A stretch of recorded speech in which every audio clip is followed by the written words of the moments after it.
Tervitan kõiki, kes on kohal, igas mõttes. Elu on täis üllatusi, muutusi, nii nagu tänane päev. Ja meie osa on nende muutustega minna kaasa kui õppijad. Eks me siis ka sellest ekstreemsest olukorrast püüame jälle midagi õppida. Jätkan hariduse teemal. Aga minu plaan ei ole täna hariduse valdkonnas laskuda detailidesse. Paotan mõned uksed, piilun sisse, vaatan, mõtisklen, kirjeldan kõva häälega, et igal ühel oleks võimalus siis edasi mõelda, edasi minna. Esimene uks, mida ma paotan, on see, kuidas siis seadusandja haridust mõistab. Ja siin on märksõnad programmid, normid, kontroll, teadmised, oskused. Ehk siis seadusandja arusaam haridusest on see, et kindlate normide, süsteemide, kontrollide ja õppeprogrammide kaudu teadmiste ja oskuste vilumiste omandamine. Aga kui anda ülesanne nüüd luua üks hea robot, mis täidaks sarnaseid ülesandeid, mis inimesel tuleb teha, siis ma arvan, et nendel programmeerijatel on sama käsklus. Siit võib ainult teha järelduse, kuidas siis seadusandja inimressurssi siin ühiskonnas näeb, keda on vaja programmeerida.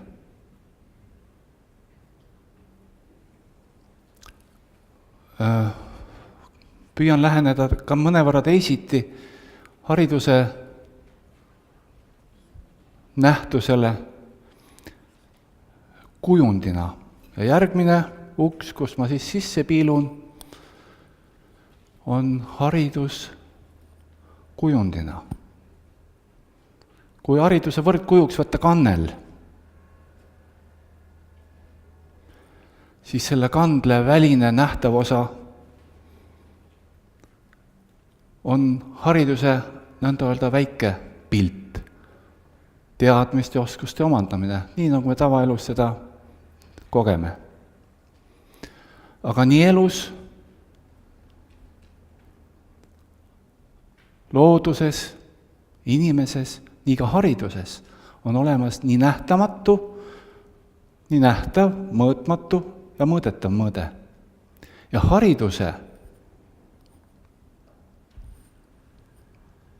valdkonnas, hariduse mõõtmatu mõõde, nähtamatu mõõde on haritus, pillikõla.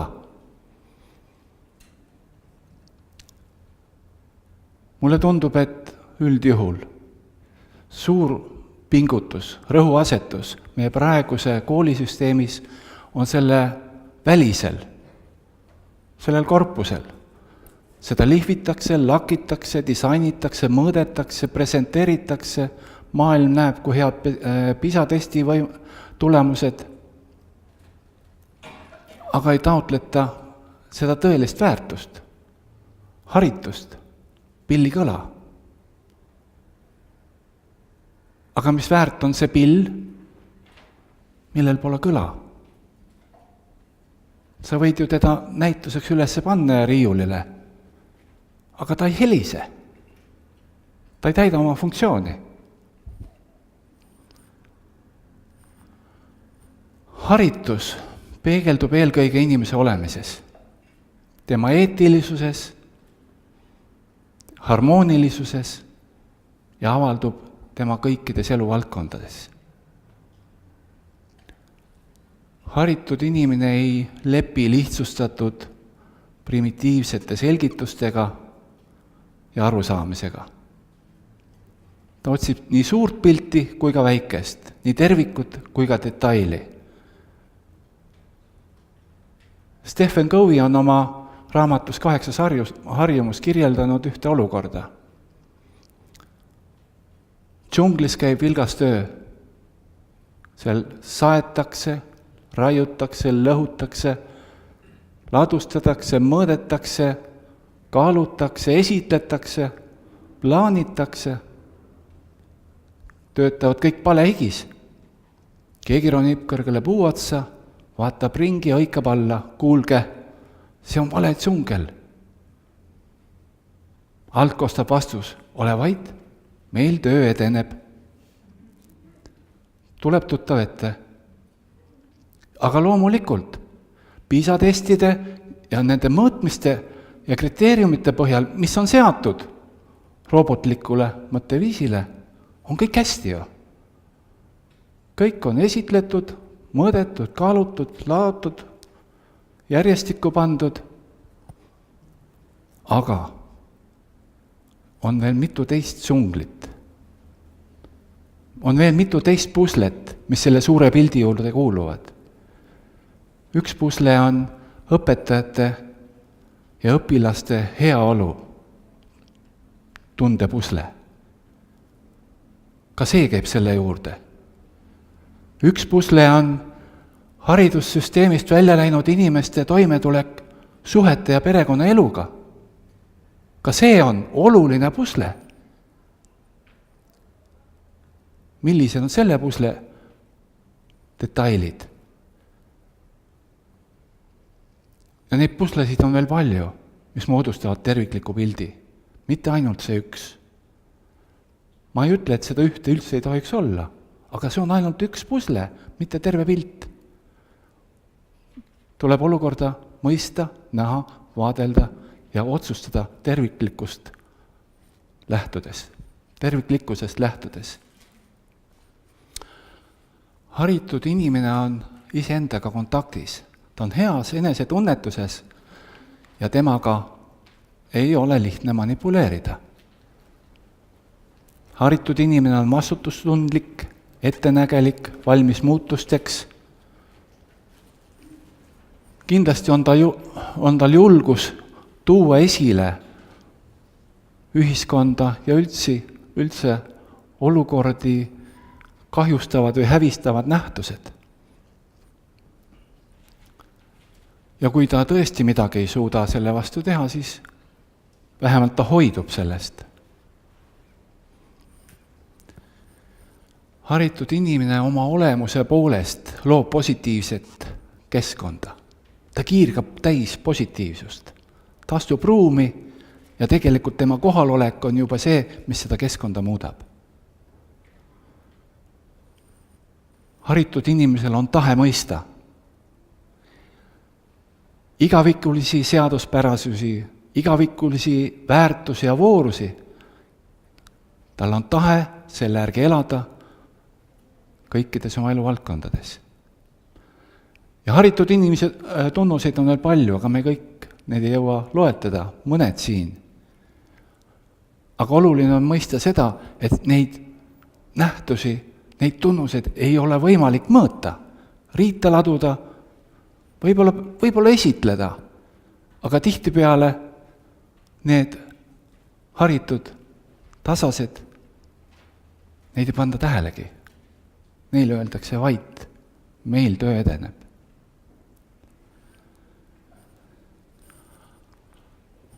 Harituks kujunetakse õpetamise, õppimise, kasvatuse koostoimes.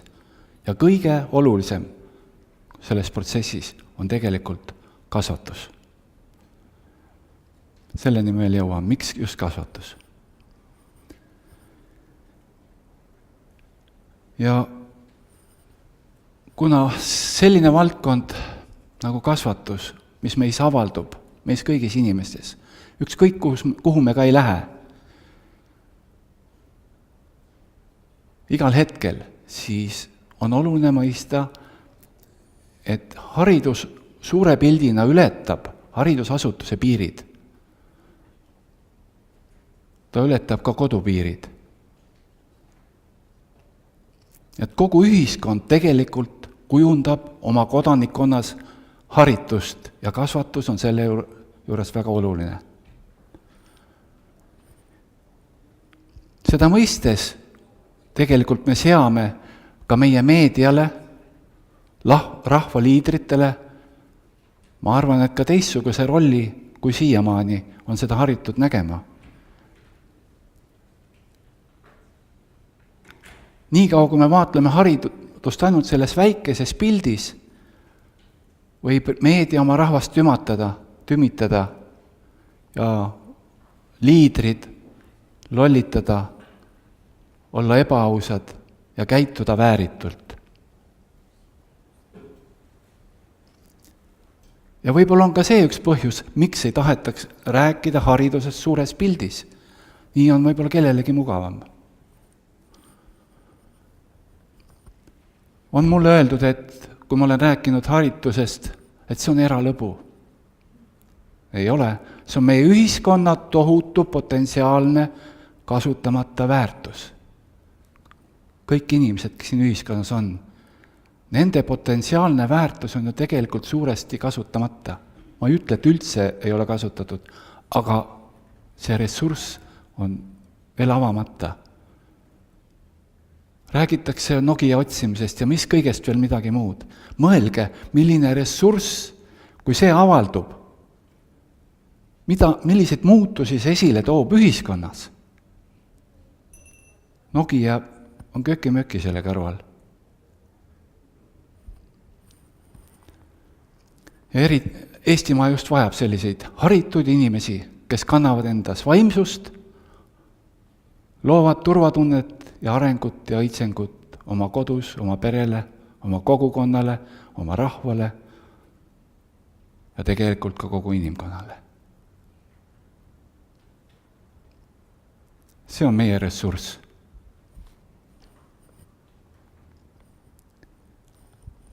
Siit on edasi jälle mõtlemise koht.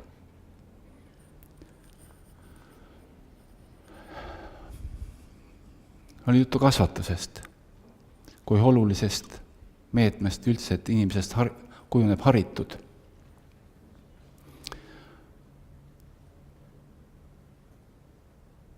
Kui kasvatus on üks selle pilli keel, kuidas see pill kõlab, kui see keel on häälest ära? Mängida saab, aga see kõla ei ole kuigi kaunis.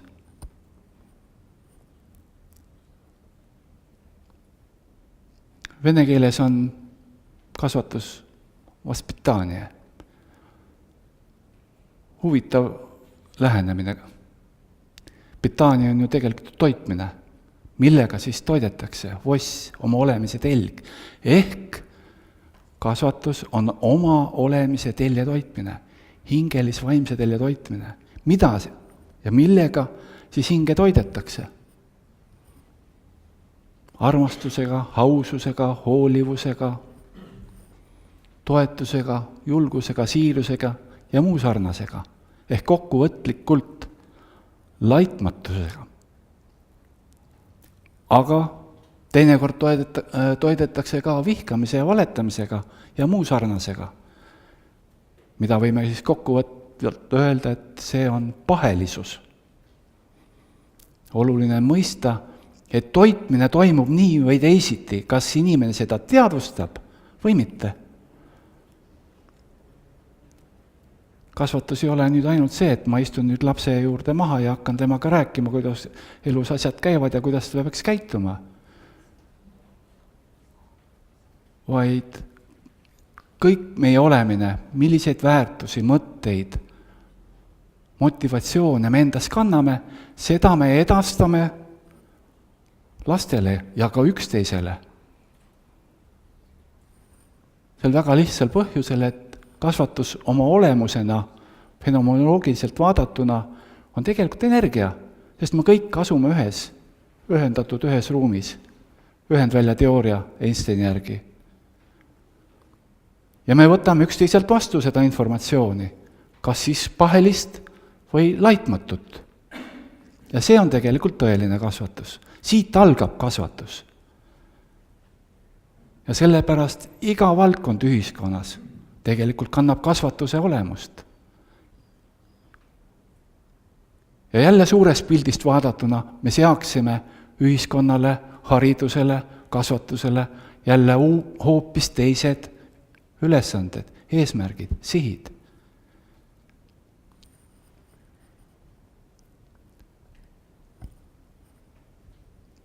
Kasvatus või haridus ilma kasvatuseta on kui mõõk hullumeelse käes, on Dmitri Mendelejev öelnud.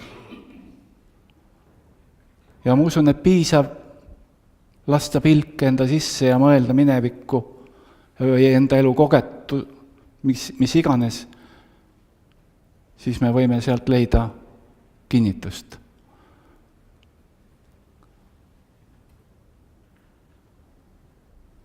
Inimkonna ajalugu ju kinnitab suuri katastroofe, mis on tarkade teadjate poolt toime pandud. Ja siin on jälle Jukul mõtlemise koht.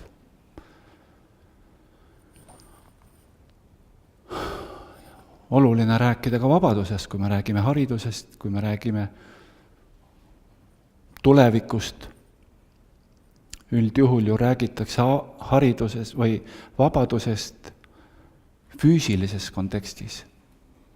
Aga vaatlen täna sellest uksest sisse, kus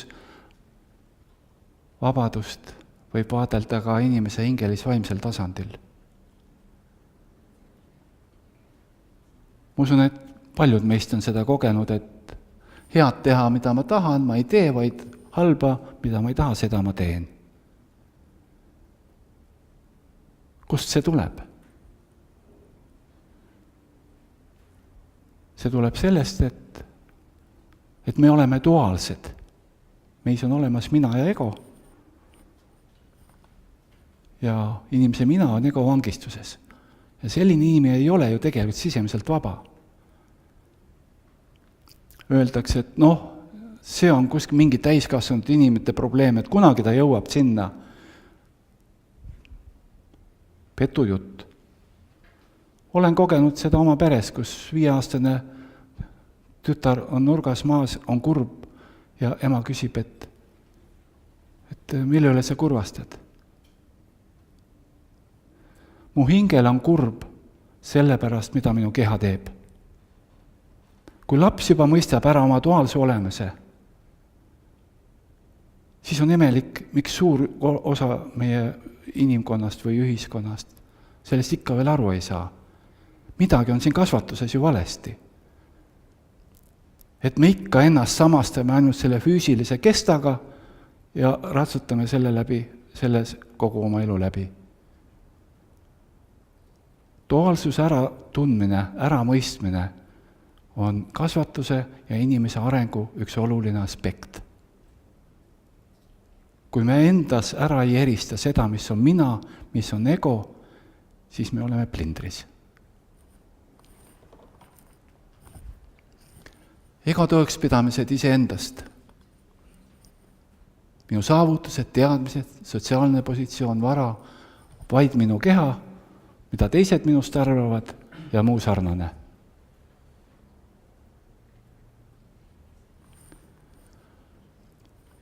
Ego avaldub. Nüüd on need tunnused, mille järgi me oma ego võiksime ära tunda.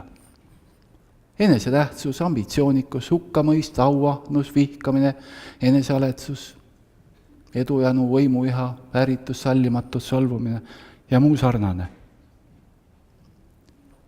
Tegelikult on päris kindlad nähtused, mille läbi me võiksime iseenda hetke olukorda ära tunda ja mõista. Seda oleks vaja maast madalast õpetada. Võib-olla ei olegi vaja nii väga õpetada, võib-olla lapsed tunneksid päris hästi, kui me ei annaks neile mingit võltsi väärt teist eeskuju.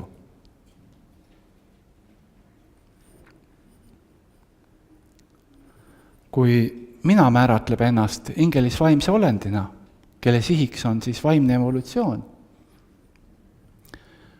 siis pöörates pilgud natukesena ida poole, nende rahvaste, Aasiamaa rahvaste tervituses kõlab tänapäevalgi selliseid ütlemisi, et suurepärane minus tervitab suurepärast sinus. Või ma tervitan sinus olevat jumalikkust.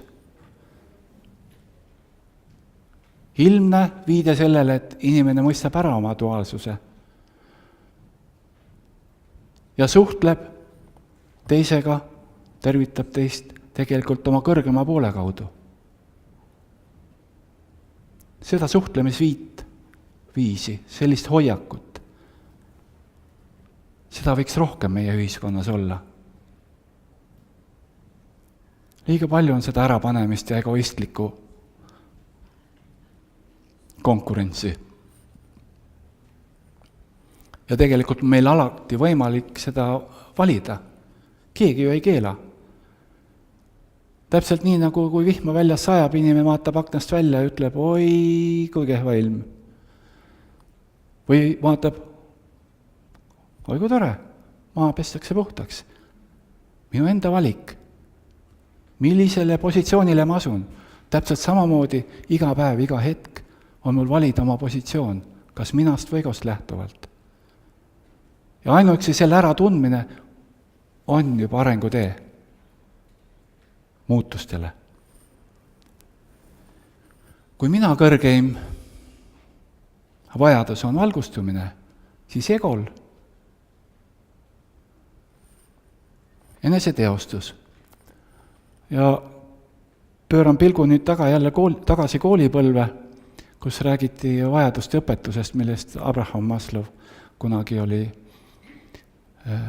kirjutanud.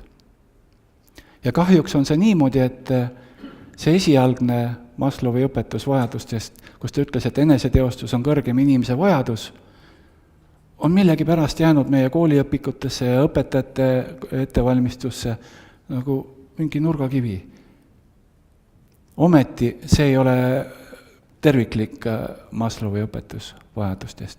Hilisemal perioodil ta täiustas oma õpetust ka üleloomulike vajadustega. Kuigi ta siin on püramiidina kujundatud, Rea teab rääkida, et Abraham Maslow ise ei ole kunagi ise sellist kujundit püramiidina joonistanud. Aga neid vajadusi võib kujutada ka teisiti. Näiteks, et inimese esimene vajadus, kui ta siia maailma sünnib, on elutung ja elujanu. Ja siis tema vajaduste suund on valgustuse poole. Ja see valgustumine ei pruugigi olla mitte kõige kõrgem. Aga ma usun, et kes siin temaani on jõudnud, see juba teab. Miks on see vajaduste õpetuse mõistmine oluline? Sest kui kogu ühiskonna ja haridussüsteemi selliseks motiveerivaks ja käivitavaks õpetuseks on see, et me kõik tegutseme siin maailmas selle nimel, et ennast teostada, siis on ju puht egoistlik lähenemine. Me räägime ainult oma ego arendamisest. Ja ei mitte midagi enamat. Ja sellisel moel vajaduste väärkäsitlemine kujundab inimeses väärtminapilti ja väärtusmaailma. Ja ma usun, et see on juba mitu inimpõlve niimoodi kujunenud, et olemus on jäänud tahaplaanile ja tegemine, sooritus on muutunud põhiliseks. Ja ongi selline olukord, nagu Betty Alver ütleb, et vaim on vardas ja härg väntab. Ja meie ühiskonnas ja tõenäoliselt ka mujal tegelikult seda ühiskonda veab hariduse härg. Hariduse süsteem on see, kus kujundatakse need väärtusmaailmad. Praegu on see nii. Ma loodan, et tuleb kunagi aeg, kus tõelised väärtusmaailmad kujundatakse välja kodus, perekonnas ja mitte keegi ei saa seda enam sellega mängida ega manipuleerida. Aga praegult on elukorraldus selline, nagu ta on, kui palju on siis neid peresid, kes saavad koos olla ja koos seda kasvatust, haritust kujundada. Oht on veel selles, et just egokesksed inimesed alluvad väga kergelt manipulatsioonile. Alguses tundub, et oi, et need egokesksetega ei ole see võimalik. Aga ma kohe näitan, miks on see võimalik. Tuletan meelde need ego tunnused. Enesetähtsus, ambitsioonikus, hukkamõist, auahnus ja nõnda edasi. Ja nüüd, kui mingi propaganda või kampaania on suunatud just nende ego avaldumise vormidele, siis need inimesed lähevad liimile. Ja nendega võime manipuleerida. Toon sellise erandliku näite, et võib-olla paremini aru saada. Sõjaeelne Saksamaa, kuhu oli suunatud natside propaganda oma rahva suunas? Enesetähtsusele, me oleme aaria rahvas, ambitsioonikule, me vallutame maailma, hukkamõist, kes sellega ei nõustunud, need olid selles ühiskonnas hukka mõistetud. Auahnus, vihkamine, leiti üks rahvas, juudi rahvas, keda tuli veata, maha tappa. Enesealetsus, oi, kui me saame eelmises sõjas pekse, oleme nii maad madalalt löödud. Ahnus, omamistung, edujanu ja nõnda edasi. Ja kogu see pakett toimis kogu rahva ego tunnustele. Et tulemuseks oli katastroof. Aga nii kaua, kui on egokeskne lähenemine inimesele, haridusele ja ühiskonnale, on see katastroofi oht alati olemas. Kaasajal see näide. Miks Euroopa koolides hariduse omandanud noored lähevad ISISe ridadesse sõtta, tapma? Hollandist läks 400 noort.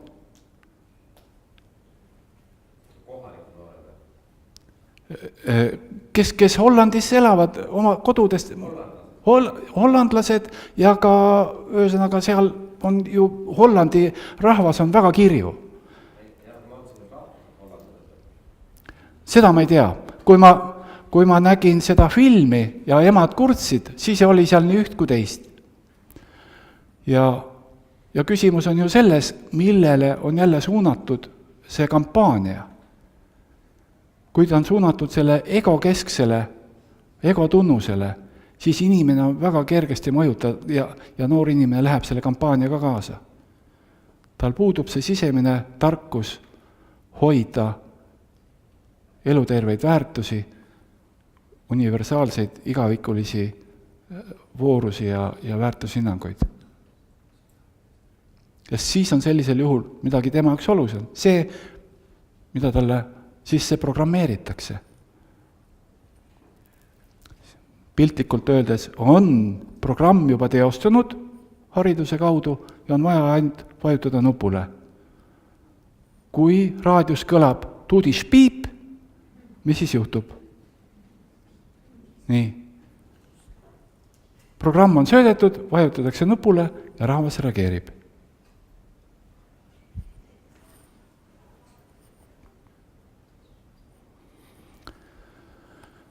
Kui nüüd piltlikult kujutada, siis inimese areng on kahesuunaline, nagu ka Tiiu siin juba ennem vihjas. Horisontaalne ja siis võib ka öelda see vertikaalne suund. Horisontaalses suunas seda võib kujutada inimese ego arengu mustrina. Rohkem teadmisi, rohkem oskusi, rohkem vilumusi, rohkem positsiooni, rohkem vara ja nõnda edasi, kõike rohkem ja rohkem, aga ikkagi kõik sellel samal tasandil. Aga vertikaalses suunas on muutus inimese teadvuses. Ehk inimese mina on seal arenguteel. Muutus teadvustasandis.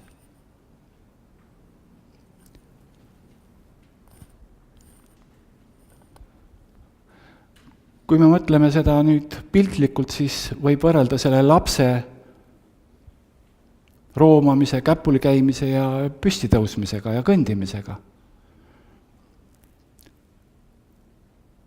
See on ju täiesti loomulik, et laps roomab ja käib käpuli ja tõuseb püsti, hoiab tasakaalu ja kõnnib. Nii on ka tegelikult, ma ei taha öelda, et see ego on midagi, mida meis ei tohi olla, ta lihtsalt on meis ja on oluline sellest aru saada ja sulane ei saa olla peremees, vaid peremees peab ütlema, mida sulane teeb. Aga mingil perioodil on vaja mõista, millised on meie ego arengusuunad. Aga küsimus on nüüd selles, mida me siis taotleme iseendi ja oma laste puhul. Kas seda, et meist saavad kiired ja osavad roomajad või need, kes tõusevad püsti, hoiavad tasakaalu, kõnnivad ja tõusevad kõrgele.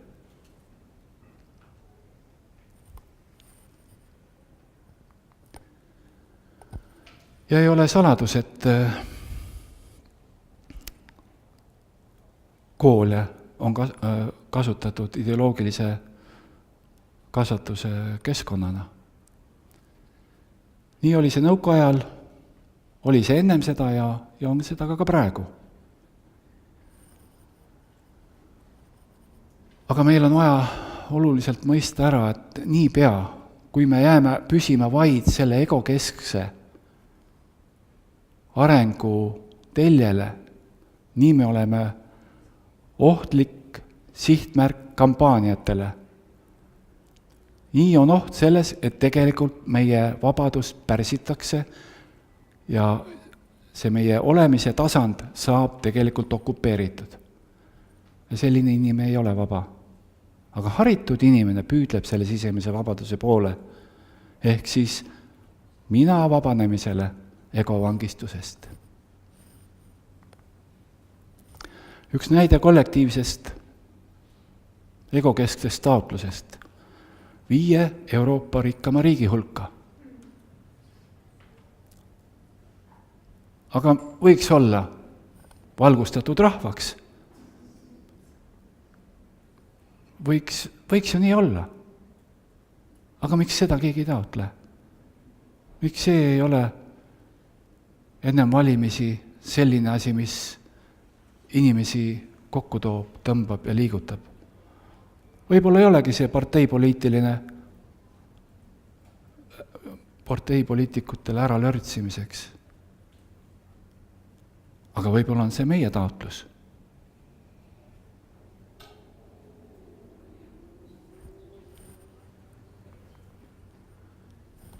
Siin on jälle mõtlemise koht. Uks on lahti. Mõtleme edasi.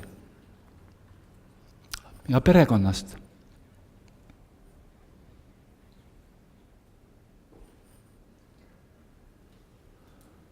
Kui vaadata seda olukorda, mis Eestimaal praegult on, siis võib öelda, et midagi nüüd selles pildis on valesti. Koolitustel ma olen küsinud inimeste käest, mis on teie kõige suurem oluline väärtus, mida te hindate, mille poole pürgite, mida vajate. Ja praegu on olnud see kogemus, et inimesed hindavad kõige rohkem perekonda. Aga miks? Siis meie ühiskonnas see oluline väärtus, see, kus lapsed kasvavad, ellu lähevad, on niivõrd kehvas seisus. Siia peaks ühiskond, riik rohkem investeerima, et oma rahvast, lapsi, isasid, emasid toetada. Üks põhjus, miks see niimoodi on selles, et see järjepidevus, tervete eluväärtuste ja perekonna hoidmise tarkus, see on kadunud juba mitu põlvkonda. Kust ta nüüd ära lihkus, seda ma ei oska praegult öelda, aga see järjepidevus on katkenud, mitte kõigis perekondades. Aga üldine pilt on selline. Kool ju võiks olla see koht, kus siis seda võiks õpetada ja juhatada lapsi valmistuma siis perekonnaeluks ja abieluks. Aga kahjuks ka kool on selles osas täiesti kehvas seisus. Kui riiklik haridusstrateegiline dokument, haridusstrateegia 2020, Kadriorus oli üks viimane töökoosolek ja seal arutelul siis küsisin, et miks sellises riiklikus strateegilises dokumendis ei ole absoluutselt käsitletud perekonnaõpetust ja inimese ettevalmistust pereeluks, abieluks. Ja vastus oli kummaline. Sellega tegelegu Sotsiaalministeerium.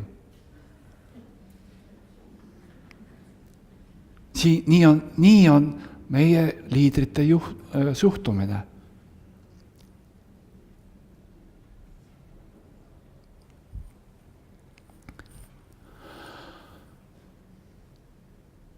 Sest kool peab olema see koht, kus inimene õpib ise ennast tundma,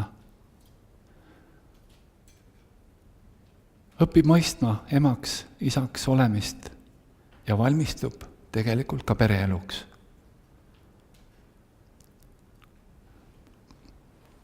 Ma usun, et enamus inimeste õnnelikkus ja hea tunne sõltub sellest, kuidas on nende pereelu. Ja alles siis tulevad muud väärtused.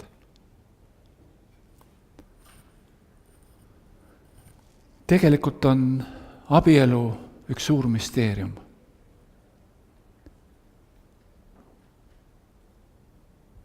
Millegipärast on ta nagu varjule pandud. Me tegelikult ei tea veel, mis suunas suhe liiguks, kui see müsteerium oleks avalik. Võib-olla lapsed küsiksid, et aga mis juhtub siis, kui ema ja isa asuvad sellele vertikaalsele teele, evolutsioonilisele teele ja nende valguskehad ühinevad? Mis siis juhtub perekonnas? Mis olukorras on siis lapsed? Mis toime on see siis ühiskonnale?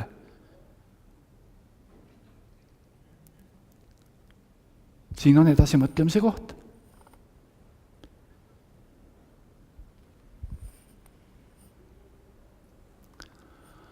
Mida siis teha, et sinna terviklikuma ühiskonna poole liikuda?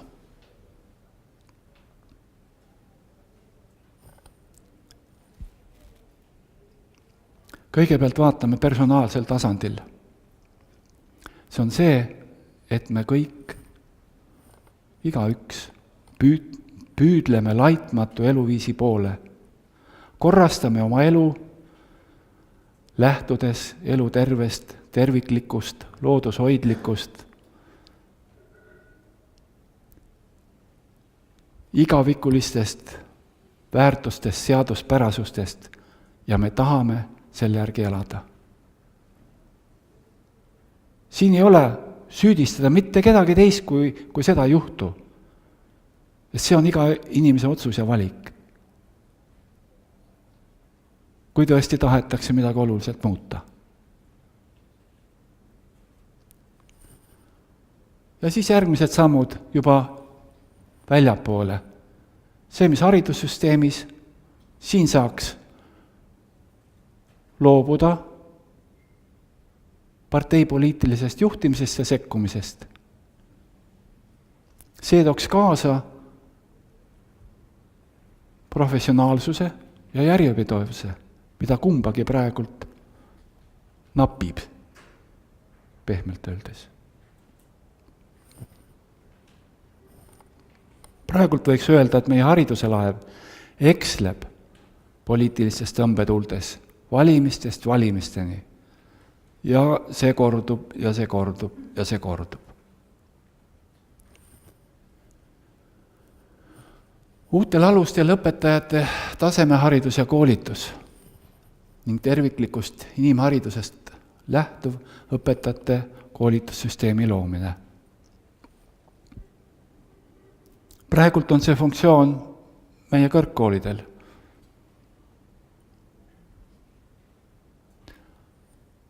Aga et tõesti seda mõtet ka rakendada, selleks on vaja oluliselt kiiremini teha neid muutusi, mida praegult tundub, et meie ülikoolid päris ei suuda teostada. Ja siin on võimalik tuua appi erasektor näiteks, luua tasemeharidus- või koolituskeskused erasektori kaasabil, või teine võimalus leida võimalus välismaisel ülikoolil, näiteks mõne Soome ülikoolil luua oma filiaal Eestisse ja just toetuda nendele fundamentaalsetele terviklikkust elukäsitlusest, inimkäsitlusest lähtuvatele põhimõtetele, millest me siin räägime. See ei ole sugugi utoopia. Et see kõik on võimalik. Või miks ka mitte, kui mõni suurem, tugevam omavalitsus, kes näeb, et ülikool ei suuda seda elutempos jalga käia, et paneb oma õla alla ja sellised koolituskeskused võivad ka omavalitsuste ringis loodud olla. Loobuda primitiivsest haridus- ja inimkäsitlusest, taotleda inimese terviklikku arengut, kasvatusõppeprotsessis esmaseks, inimeseks olemine ja perekonnaõpetus hariduse olulise osana, see kõik oleks sellised sammud, mis on nagu väljapoole. Aga üks asi on veel, mida me kõik koos saame teha. Ma arvan, et liiga kaua on Eestimaal peetud jutlust meist kui orjarahvast. See on tõsi, et orjapõlv on Eesti ajaloo üks osa, aga see on ainult üks väike osa. Ja ei ole vaja seda mantrana korrutada. Ja kui me tahame saada vabaks, rahvaks, siis ei saa selles orjaikke kujund pildis see kuidagi toimida. On vaja luua tervem, positiivsem identiteet oma rahvale ja tulevikule. Ja selliseid kujundpilte on kindlasti võimalik ka leida minevikust. Üks, mis mulle meelde tuli, on üks laul. Kui Kungla rahvas kuldsel ajal. Tuleb tuttav, mäletate? Kui Kungla rahvas kuldsel ajal. See vaba, kõrge rahvas kuldsel ajal, kes elas loodusega harmoonias ühes rütmis, sest muruheide tütreid seal sai Eesti rahvas näha. Ja vanemuse kandle hääl see põksub minu põues. Selle rahva poegade ja tütarde põues põksus esivanemate kõrge kandle hääl, mis oli hääles ja kõlas kaunisti. Ja sellised kujundpilte identiteedi tõstmiseks, rahva identiteedi muutmiseks, oma väärikuse tõstmiseks oleks vaja luua rohkesti.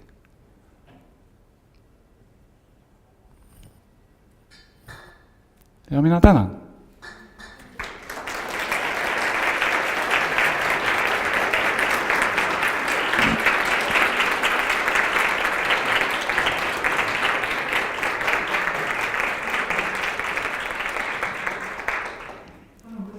Kellele küsimusi?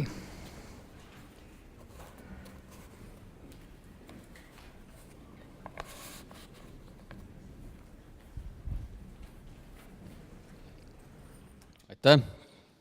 Siin noormees kollasest mintsakusel. Palju oleks rääkida, küsida, aga sellises rutulises ajas tuleb midagi öelda. Ja viimasena tuli mulle meelde, ma vabandan väga, selline fraas kunagist ajast, et kui lugupeetaval Venemaal eelmise sajandi 17. aastal oli revolutsiooni situatsioon, siis oldi ühes kohas koos ja siis öeldi, et у нас такой партии нет, который вел бы нас вперед põhimõtteliselt. Et ei ole sellist parteid, mis meid sellest jamast ära vabastaks. Ja siis tõusis lugupeetav Lenin püsti, olevat tõusnud, ütles, et jest такая партия. Mis ma seda praegu räägin? Ma tahtsin seda seepärast öelda, et täna on muidugi arukordne võimalus, et kõik esinejad on toetunud täna pühakirjale ja võtnud sealt tsitaate. Ja mina kui selle asutuse esindaja, mille torn sealt paistab ja millesse ma kohe tagasi lähen praegu, tahtsin lihtsalt öelda, et kõik see, mis nüüd räägitud on, tegelikult öeldakse, kas see toimib praegu veel meie ühiskonnas, siis ma ütlen, et jah, samasugune õpetus ja kasvatus toimib, vähemalt õiguse kirikus. Kõik ökoloogilised asjad, kasvatuslikud asjad ja mõtted, mis on ära hakatud unustama, püütakse vähemalt meil hoida 0-4 elus ja nii palju, kui meie nadiliha seda võimaldab ka ellu viia. Võib-olla on see selline julgustussõna, et läheme koos edasi ja aitüma.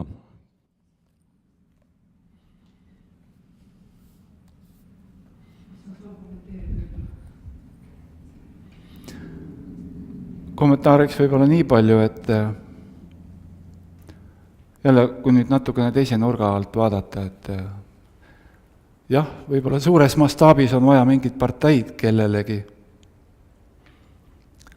Aga kui me päris väga enda sisse vaatame ja mõtleme ainult nüüd ikkagi enda arengu peale, maailm paraneb eelkõige nii palju, kui me ise suudame muutuda, siis tegelikult, nii nagu selles väikses lapses on tarkus ära tunda, et mu hingel on kurb selle üle, mida minu keha teeb. Ja kui ma tõesti selle sisemise tarkuse poole püüdlen, siis ma saan sealt õpetust ja juhatust ilma parteita ka. Nii palju lisaks veel, enne kui ma kohe annan edasi, et tegelikult kui me läheme nüüd selle suurema raami juurde, milleks on uue ühiskonna loomise konverentsid, siis algusest peale me oleme põhinenud sellisele tõekspidamisele, et me ise loome seestpoolt väljapoole, me iga päev loome oma ühisreaalsust, me loome oma reaalsust ja me loome ühisreaalsust.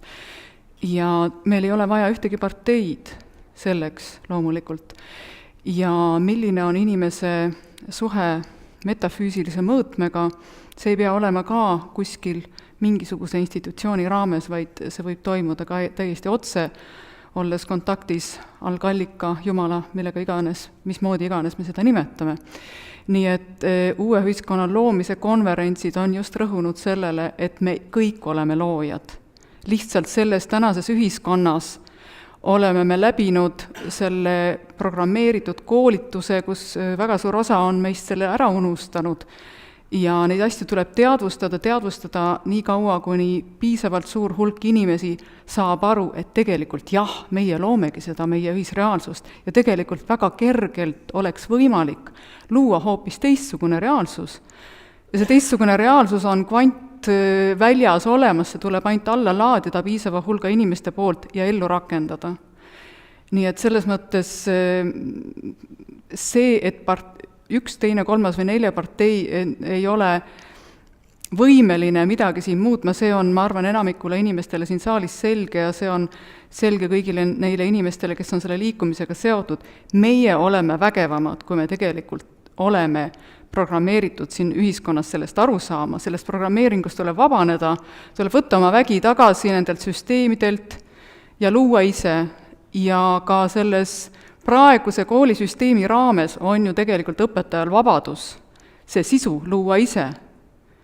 Ja kui me ühineme ja ütleme, et vaat need raamid ja need mõõdikud ja need standardid meile ei sobi, siis me suudame avaldada mõju, nii nagu ka avalikult haridusest grupp on suutnud peatada praegu erakoolide tasalülitamise projekti.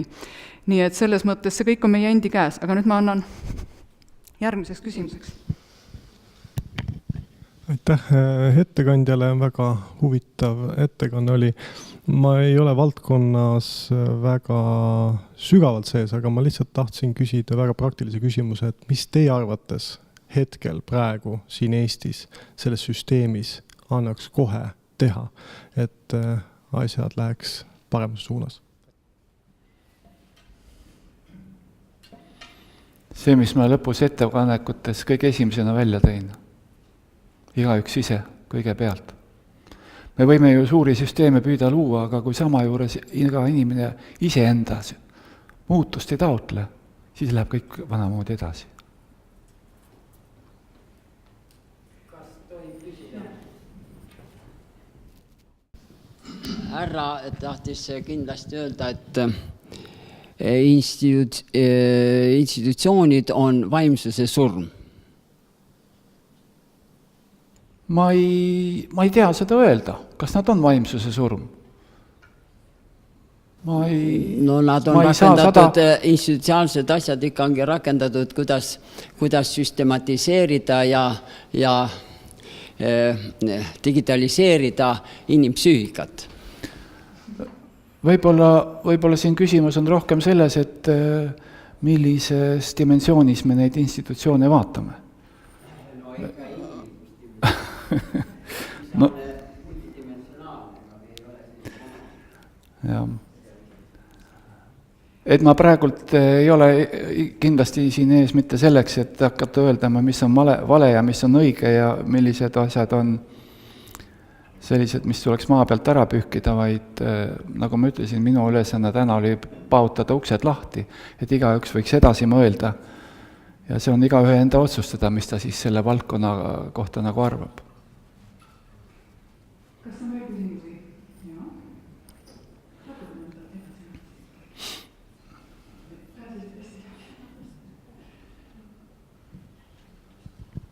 Aitäh. Ma võib-olla ka tahaksin siiski juhtida tähelepanu sellele, et see, kuidas me oleme ja miks me just nii oleme, et see ei ole ka nagu kellegi teise korraldus. See on samamoodi tulnud nagu läbi meie ajaloo, läbi meie asumise,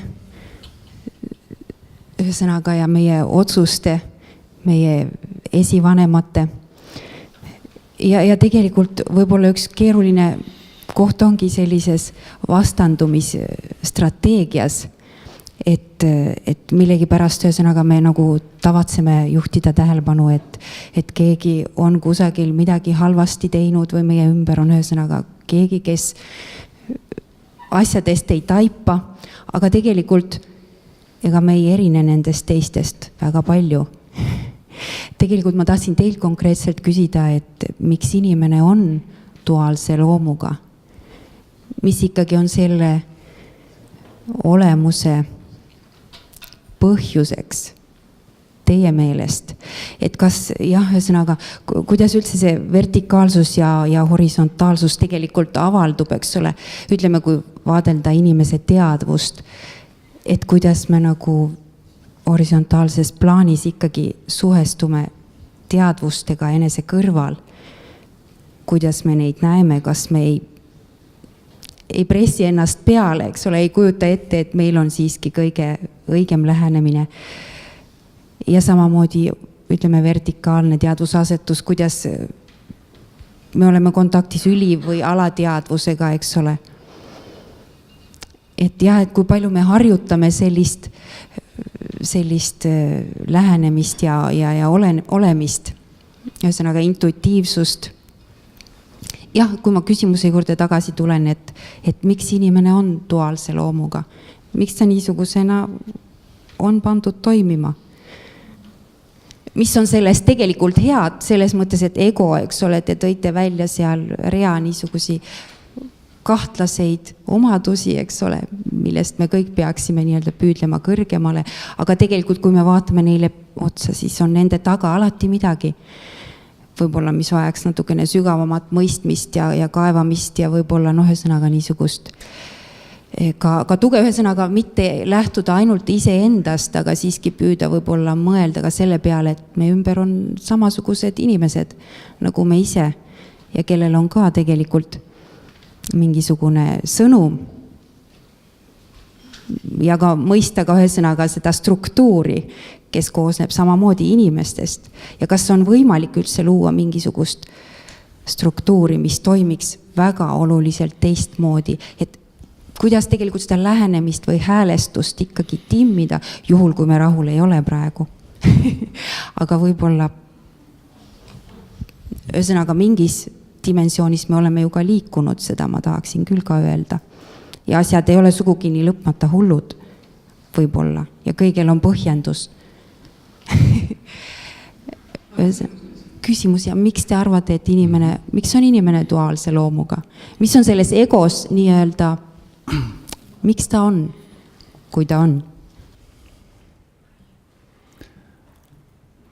Nii nagu ma olen aru saanud, on nii, et see maailm, kus me elame, see kõik ongi duaalne ja meie oleme üks osa sellest maailmast ja tahes tahtmata, sellepärast duaalsed.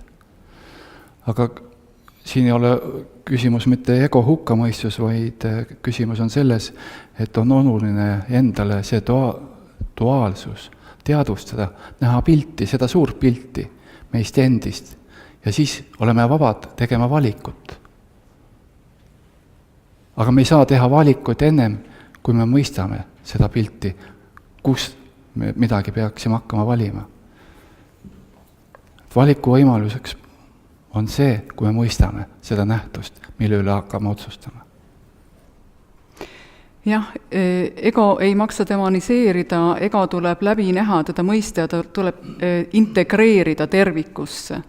Sest keegi on ka öelnud väga tabavalt, et ilma egota me oleks nagu juurviljad. Et ego on paratamatult meie inimeseks olemise osa, aga kuivõrd me teeme enda kallal tööd, et nagu näha seda osa ja kuivõrd me ka ei võta siis iseennast liiga tõsiselt selles ego väljendis, vaid vaatame ennast kõrvalt ja õpime seda egot suure terviku huvides kõige paremini ära kasutama, et see on meie igaühe õpiteekond nii kaua, kuni me siin maailmas oleme. Mul on nüüd ettepanek teha 10 minutit vaheaeg, et me saaksime mikrofonid panna valmis ja siis me jätkame poodiumdiskussiooniga ja lõpus on siis veel küsimused kõigile ettekandjatele, aitäh!